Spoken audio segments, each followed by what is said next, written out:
What's up, everyone? Welcome to the Basics of Bossing Up. I'm Allie Love, where we discuss basic principles around creating the lives that we want.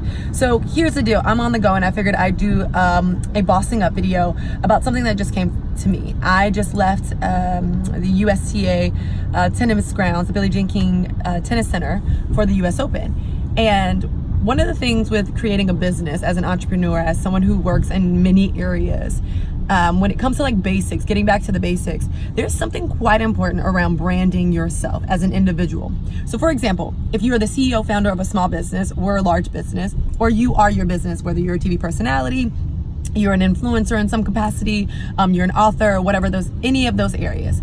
One of the things that's really important is to make sure you're branding yourself visually and leaving your trademark, your signatures everywhere. Not obviously your John Hancock signature, but your signatures.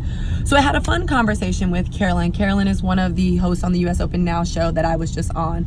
And I was telling, there was a moment of just like how I always do this. Like for some strange reason, whether I'm teaching at Peloton, I always like in the middle of the ride, I'm like, I give you a little sass, I give you a little like, when I take some selfies, even from the Basics of Bossing Up videos, I always take the image.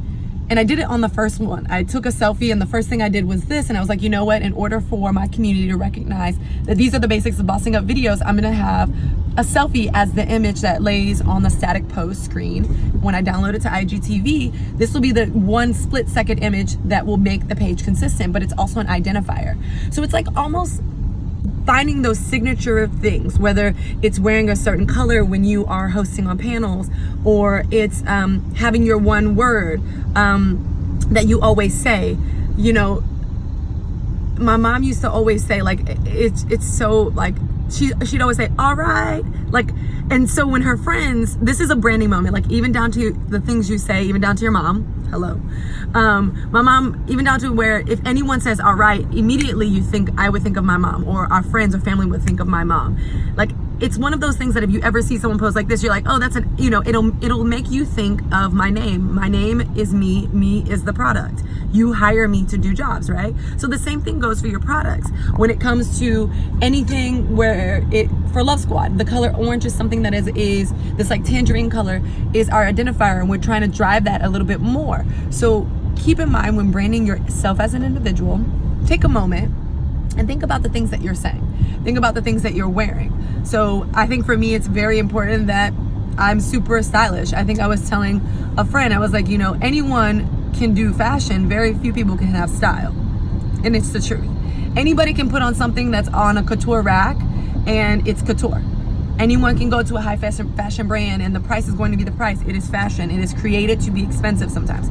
Style does not mean that. Style is when you mix and match, you have a personality, you have a POV, you have a point of view with what you're wearing. It's a strategy. So if that is one of the things where, maybe it's a color that you stand for, maybe it's just an idea around how you dress yourself. Maybe it's a word you always say. Maybe it's a way you wear your hair. Like my signature is that mohawk. I've worn that mohawk for probably about 15 years now. Like the mohawk that I always wear when I go out. Your name necklaces, like little things are identifiers. And I'm not saying you have to look the same every day. I'm not saying you have to say the same things every day. But I think that there are some consistencies that we know as habits, but are basically just another word for branding. So keep that in mind as you're thinking of branding yourself as an entrepreneur, as you're thinking of branding yourself as a business, or as you're thinking of branding your product. And I just thought about that, how a couple of my friends took a selfie and DM'd me. It was like, got the Allie Love pose. And then I was talking to Carolyn on camera, and she's like, oh, can we do the Allie Love pose? And like, they don't know each other. One friend lives like another part of the world, and we just became friends. So it's one of those things I was like, you know what, I should share this with my community. I'm not saying you need a special pose or that's what makes someone great, but I'm saying consistency is key. In order to have consistency, you want to have that in your branding. Branding is marketing. Marketing is selling. Selling is making money. So not selling out, selling your product. If you're your product, sell yourself. Make it memorable so that if someone sees a certain color, they identify it with you. If someone sees a certain hairstyle, they identify it with you. If someone hears a certain word, they identify it with you. But remember, with branding, don't get caught up in branding everything. You have to pick probably 3 things, maybe, maximum. So anyways, I wanted to just like have an impromptu conversation while I'm driving. I'm not driving, he's driving, but I'm riding. of the basics of bossing up. Continue to share your input below, and yeah, come back now. You hear?